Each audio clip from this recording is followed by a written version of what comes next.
Hello guys, good morning. And today we want to talk about why Cebu needs, I would say, new leadership. Oh, diba? Why Cebu needs new leadership, diba? Cebu City in particular, diba? I don't know, marabag karong panahon na ba? It's been in a way turbulent kasi grabing gubot. I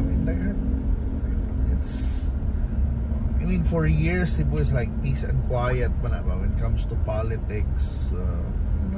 Mga grabe na away na may away-away, mga ginagmayng lalis-lalis, but it's not grabe karon lahi na sa, diba? Lahi na. I mean, the issues now are really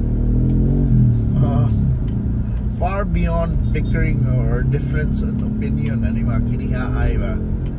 So, and I guess I don't know, is it a product of age na medyo idala na si Mayor Mike na manukul niya o nga na ba, pero same as before kato kapanahon ni Tomas, diba? Medyo pag idala na si Tomas, manukul na to yung mga former mga bata niya, kauban niya, mga busy niya, mga konsihal niya, manukul na ba? Karon mo sa na hinahitabo ro ni Mayor Mike, manukul na, marabag na wala nag-control. Dili na ko ano, di ba? Sometimes, di ba, majority mo, di ba? Majority of minority, supposedly a majority, typically it's with the mayor, but usayang majority na may mupika, di ba? Itong pareho itong BRT na posturing silang Cuenco o si Councilor Cuenco o si Councilor Pesquera na they want the BRT to be stopped. Even the vice mayor was like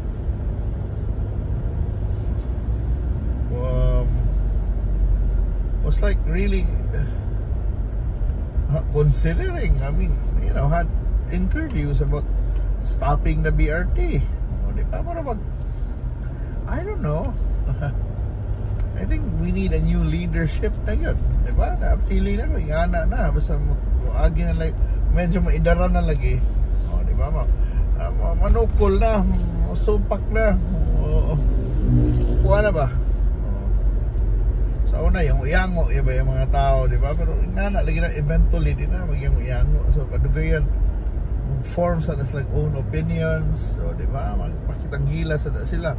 I'm not saying kinsay sakto or sayop pero that's the normal one. But it's a sign also na, you know, the leadership or the head starting to lose control sa mga tao niya, di ba? Mawa na, mamalhin na. And that's not only in politics, sometimes even in the workplace, di ba? Ingana sa gina, nakadugayan ang mga tao, mulikoy na or ganahan mo grow or define what they want to move upwards na, di ba?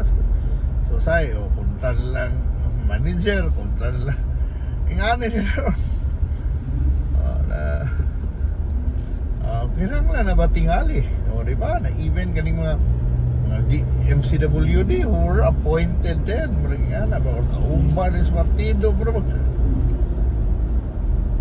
wala, di na magpatuo, o di ba? So kung ano na ba na yung mga kontra ba na lisod na kayo para lang nako ba na kinahanglan, I don't know, that's the question. Does Cebu need more than that? Why does Cebu need new set of leaders na ba? Panahon na ba na ilisan, di ba? Panahon na ba ang reset? Panahon na ba ang bagong mga dugo, bagong tubo, bagong liderato? And para na ko, there could be merit na kinahanglan na, yeah. Or else we need to get back na kanabang solid, suportahay ita. Let's have one vision, let's support that vision. Kung kauban ta, not just nindot na na vision niya din. Grabe na sana imuuna tong jingle o sayo-sayaw, pero di ba a leadership na na vision ba, and not only vision lang na imagine ta, marag magdamgo-damgo ta. Everybody has a vision. Everybody wants to be rich. Pareho ra nga na. Mamang na ako ingon, kinsa may digahan madato, di ba? Kinsa may digahan mo lambo. Pero ang vision dapat na execution. Diba? Kaya usahay. Indot yung vision. Ito di kanta-kanta, di ba? We can make things happen. Singapore like Cebu City. Pero, indot, wala na. It's a vision. Pero kailangan execute. And pag-execute, you need the support. You need the people that supports you. You need to put the people who would, make that vision a reality. Mamay ko ron, problema ron, di ba? Lindot, na-vision ko na itong mayor. The problem is, I don't know, some people mock that vision, or some people are not just working towards that vision, di ba? Or kung nag-work man towards, they're not as efficient, di ba? Or not the best people working for it, di ba? Ka namang dili efficient, epektibo, di ba? So, paano yung kuha na to? Cebu. Yeah, we're also in a critical time. It's a competitive world out there. We're not only competing sa other countries, but we're also competing with other cities. And, Cebu has always been, really known. We're one of the best, di ba? Kung lang ta. Outside the capital, we have that pride na kita ang pinakanindot, pinakamulambuon. The opportunities are here, the jobs are here, the schools are here, diba? Na hopefully ato nang mapadayon, diba? And an election is coming na, and may question, do we need a new leadership na ba? O kung naaman, if you say yes, kinsa man, diba? Will we vote someone insider gyapon, are the same people from the system? O diba, nanaara sa sistema na parte sa administrasyon, has been sitting down there, o diba, maybe sitting down there learning the ropes, or just sitting down there and part of the in a way may problem, diba? Diba? So parang kung baka kunain ka na sa sistema, or do we need someone na from the outside na idealistic?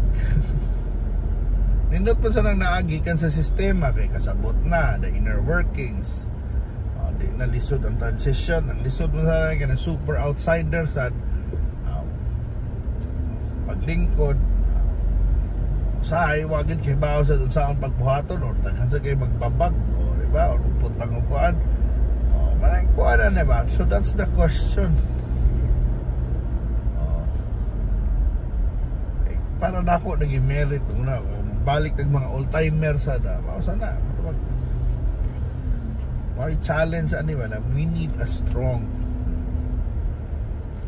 may mayor, strong, young, maybe basta strong ba who can control, the vision, the asa pa doon ng syudad mo, timon, kapitan sa barko, diba? Mabdi problem mo sa diba? Sa present mayor, takan mo reklamo kay sige nagbakasyon ko, kada bakasyon sa mga bagong ideas, mga Singapore like, with Melbourne picture, with what, kung unsa na with Taiwan technology. And sometimes ba na let's na lang atong tarungon na hopefully mahapsay na itong syudad. We love, we've been living here, diba, natin, and na yung mga dagkong problema, diba, parang sa tubig, sa mga daghan traffic, daghan kasulbaran. Sa una na ko ikuan kay ila lagi ba tong wala, di ko na sila ganahan ng tumas kay kinahanglan ng bag-uhon kay kuan ko di ba, kay maurag hapon na kay dugay na ko kay tumas na gyapon ng ako traffic unsa na nilingkod na to ilang mga manok, maurag gihapon storya It's not just we can't just change just because we want change, but we need change that someone should present solutions, naagi kabaguhan na ay mga mapresenta na lain na kuan, diba? Something better. Walang kuan lang na ba? Something better we need that. So walang usahay mo lang na dis kay ingon lagi kinang nagbago pero kinsa man, diba? Pero kung yung tag i-retain gihapon, then mag-expect sa gihapon tag naagihapon mga problema. So para you decide, that would be a big question that you can decide, or Cebuanos can decide. Guwapa kayo, tas Mango Avenue ayun, hopefully mag-101 kay we need the rains as well. Pero mana sa atong political side, hopefully mana kung yung hope and prayer na mahapsay lang yun, hopefully we can find another group or a leadership that will once again be solid, united, and focused on achieving some goals, some vision, at posturing na lang, di ba? At magwapuhay kuan lang ata na hopefully naagi tay agi, di ba? Kay lisod kayo. I mean, I don't like what I'm seeing ba. Bisag ko lang ta regular resident ta ba na may mga away, may kuan, di ba? Bikil mali na may mga critics, pero ang critics at namo say point ilang kuha na murag wa di-repair mi si Mayor, di ba? Di ba? Binuang lang sayaw na lang si Mayor. Di ba? Manindot lang natin jolly siaw kuan, pero may naging ko lahit na yun ang energy noon when medyo idaran na, and that's the challenge also, na lahi ang energy, lahi na ang mga issues, health issues even ang uban, di ba? So parang sometimes tanang pareho sa Amerika kinay ana sa nilang problema na pero pag kantay sa presidente nila pohon na sa mga kuwan kung Biden versus Trump gihapon, man kay ilang presidente medyo idara na gyud, o man mingon tag usahay mo taka na lang yaw kay ana man na kay phone kung kita say matiguwang asig pataka sa tagyaw mana. Help me answer that. Does Cebu need new leadership? The Cebu City? Yeah. What's your opinion, diba? And thank you so much for watching, by the way. And muna padayon lang ta sa itong kinabuhi. And nakita ninyo ang Cebu, way traffic ani pa na kura adlaw kay this was shot during May 1, Labor Day. So nindot kita naon ang daan, may traffic hapsayra, and dili gubot, but ugma back to the grind na sadta. Pero thank you so much for watching, and keep on supporting this vlog, podcast, or whatever you call it, a hybrid one, and of course appeal pag virtual tour. Bye.